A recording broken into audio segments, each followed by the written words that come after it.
हरियाणा विधानसभा चुनाव के परिणामों ने सबको चौंका दिया। जहां एग्जिट पोल से लेकर शुरुआती रुझानों में कांग्रेस आगे चल रही थी, वहीं 100 मिनटों के बाद ये पासा पलट गया, खेल बदल गया। एग्जिट पोल के आंकड़े सामने आने के बाद से ही कांग्रेस में खुशी का माहौल था, मगर रुझानों के बाद ये माहौल ज्यादा देर तक टिका नहीं। समीकरण बदल गए, जिसके बाद बीजेपी ने बहुमत का आंकड़ा पार कर लिया। इन सारे उलटफेर के बाद कुछ सवालों के जवाब पर हर किसी की नजर है और सभी ये जानना चाहते हैं कि आखिर कैसे बीजेपी ने हारी हुई बाजी जीत में बदल दी, साथ ही हरियाणा में हैट्रिक लगा दी। दरअसल किसान आंदोलन के दौरान बीजेपी को लेकर लोगों का आक्रोश बढ़ने लगा था। उसके साथ ही वोट शेयर में गिरावट भी दिख रही थी, जिसके बाद आरएसएस ने जमीनी स्तर पर पार्टी को पूर्ण समर्थन दिया। इसलिए बीजेपी की हरियाणा हैट्रिक का श्रेय आरएसएस को दिया जा रहा है, राष्ट्रीय स्वयंसेवक संघ को दिया जा रहा है। एक आंतरिक सर्वेक्षण के बाद यह पता चला कि पार्टी कार्यकर्ता और स्थानीय नेता पार्टी में रुचि खो रहे हैं। इसकी प्रतिक्रिया में आरएसएस ने पार्टी के नेतृत्व को परिवर्तन की सलाह दी। लोकसभा चुनाव में बीजेपी द्वारा कांग्रेस से 5 सीटें हारने के बाद आरएसएस हरकत में आई। बीजेपी नेतृत्व को जमीनी स्तर के कार्यकर्ताओं को एक्टिव करने के लिए कहा गया।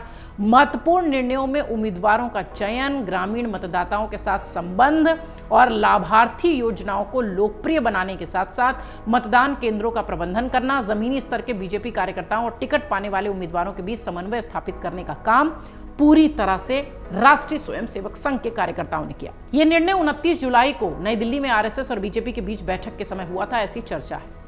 बैठक में कई दिग्गज नेता शामिल थे। उस वक्त मुख्यमंत्री नायब सिंह सैनी, केंद्रीय मंत्री मनोहर लाल, हरियाणा प्रदेश बीजेपी के प्रमुख मोहन लाल बारडोली और फणींद्र नाथ शर्मा भी इस बैठक का हिस्सा थे। इस बैठक में आरएसएस और बीजेपी कार्यकर्ताओं ने मिलकर काम किया था और पार्टी की जीत की नींव रखी थी।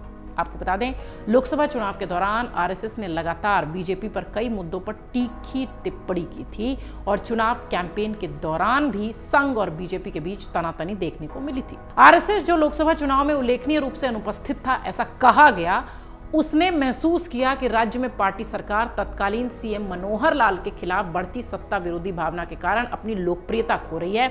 शायद इसीलिए चुनाव से थोड़े दिनों पहले मनोहर लाल को हटाया गया।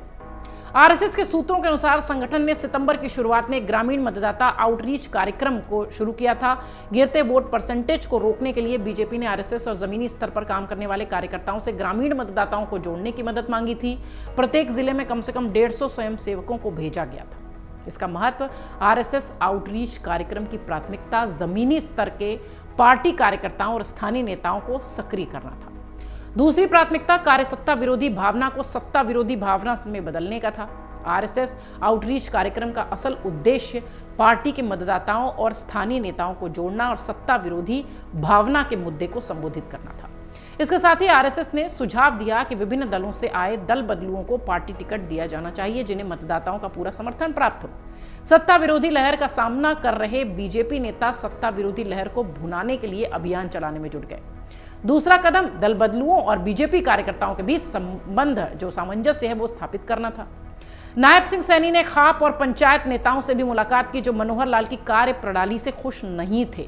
विधायक भी नाराज थे, क्योंकि जब भी वो मुख्यमंत्री से मिलने जाते थे, वो उपलब्ध नहीं होते थे। मुख्यमंत्री के करीबी नौकरशाहों पर भी जमीनी स्तर के पार्टी कार्यकर्ताओं और मुख्यमंत्री के बीच दीवार खड़ी करने का आरोप लगाया गया।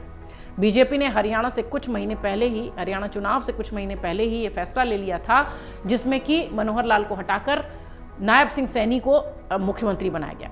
हर कोई हैरान था एक साफ छवि वाले नेता की क्यों इस तरह से विदाई करवा दी गई। उस समय सभी के मन में यह सवाल आया था कि क्या अब बीजेपी कई सालों बाद हरियाणा में किसी जाट चेहरे को मौका देगी। लेकिन फिर पार्टी हाईकमान ने सबको चौंकाया और नायब सिंह सैनी मुख्यमंत्री बन गए, एक ओबीसी का चेहरा।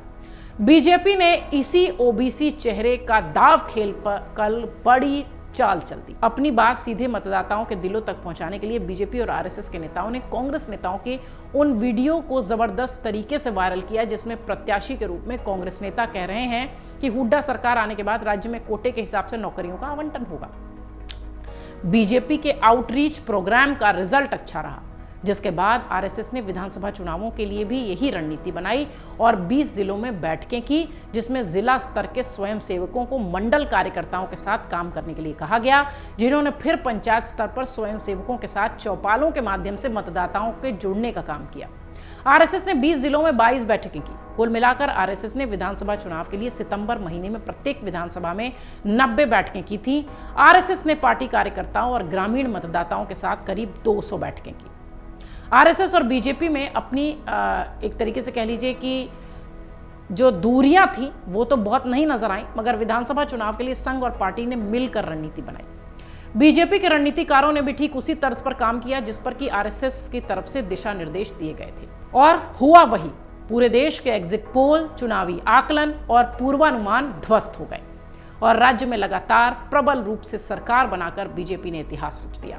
यानी बीजेपी के इस पूरे कह लीजिए कि जीत तक की यात्रा के पीछे एक जो मजबूत पिलर था वो आरएसएस था। राष्ट्रीय स्वयंसेवक संघ ने जिस तरीके से बूथ लेवल तक मजबूती से कार्यकर्ताओं को जोड़ा, मजबूती से घर घर लोगों को जोड़ा, उसका असर दिखाई पड़ा और अब बीजेपी ने इतिहास रचते हुए तीसरी बार सरकार बनाने का फैसला किया। अगर आप ये वीडियो YouTube पर देख रहे हैं तो हमारे चैनल को सब्सक्राइब कर बेल आइकन दबाएं, और Facebook पर देख रहे हैं तो हमारे पेज को लाइक करें।